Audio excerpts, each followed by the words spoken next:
কি মুশকিল, এখানকার মেয়েদের যে গ্রামে পাঠানো হয় সেটা তো পুরো ছাড়কার হয়ে গেছে। তাহলে আমি এমন একটা জায়গা জানি যেখানে তানিকে রেখে আসলে পুলিশ কেন, কোনো কাক পক্ষীও টের পাবে না। শিপ্রা,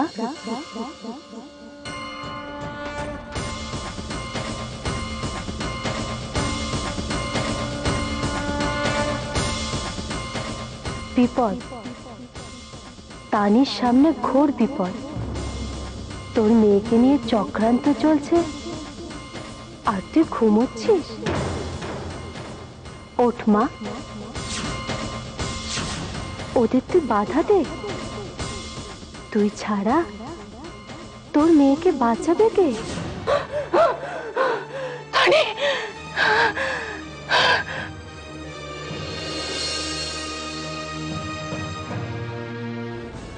তার আগে তুমি বলো, তুমি কি সত্যি সত্যি তানিকে তাড়াতে চাও? আরে বললাম তো হ্যাঁ। আচ্ছা দাদা, জায়গাটা কোথায়? এই শ্যামাপল্লী বস্তি থেকে অনেক দূরে, যেখানে সব চোর অনাথ বাচ্চারা থাকে। ওদের কথা যদি না শোনে তাহলে পিটিয়ে ছাল চামড়া গুটিয়ে দেয়।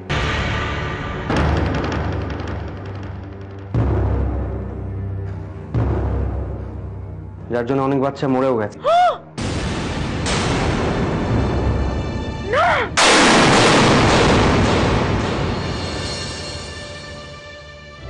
আমার তানি আমার চোখের সামনে বড় হবে, আমি ওকে কোথাও যেতে দেবো না, কোথাও না। কি করে আটকাবে তুমি? আমার সব ক্ষমতা দিয়ে আটকাবো আমি, দরকার পড়লে আমি প্রাণ দিয়ে আটকাবো।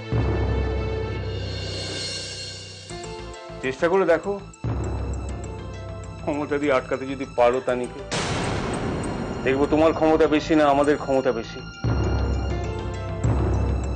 অমানুষ, তোমরা তোমরা সবাই অমানুষ। বৌমা, হ্যাঁ বাবা। তোমার মা কোথায়? মা, আমিও তো সকাল থেকে মাকে দেখিনি বাবা।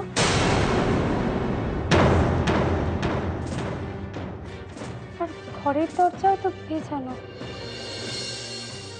ঘরে আছে না নেই তাও জানি না।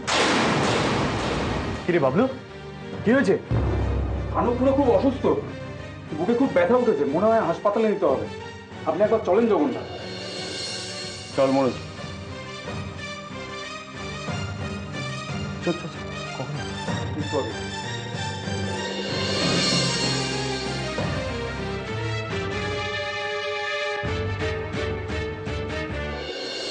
দেখি সরো। কি হয়েছে? ঠিক সময় আমাকে কল করা হয়েছে, নাহলে খুব বড় বিপদ হয়ে যেত। আপনাকে কে ডাকলো? আমি।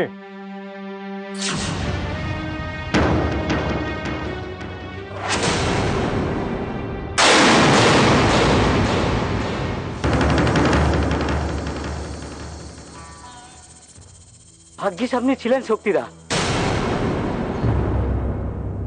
আপনার জন্যই তো আমার দাদার চিকিৎসাটা ঠিক সময় মতো করানো সম্ভব হলো।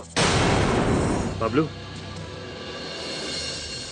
আমাদের আসা পর্যন্ত তর্স হইল না, একটু অপেক্ষা করলে তো আমি গিয়ে ডাক্তারটা ডেকে নিয়ে আসতাম।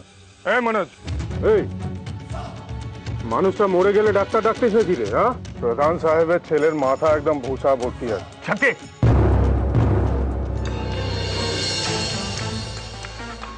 আমার যা যা করার আমি করেছি।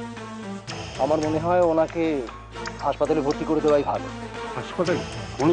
হাসপাতালে? আরে আপনি বললেই হবে, ও অ্যাম্বুলেন্স রেডি আছে।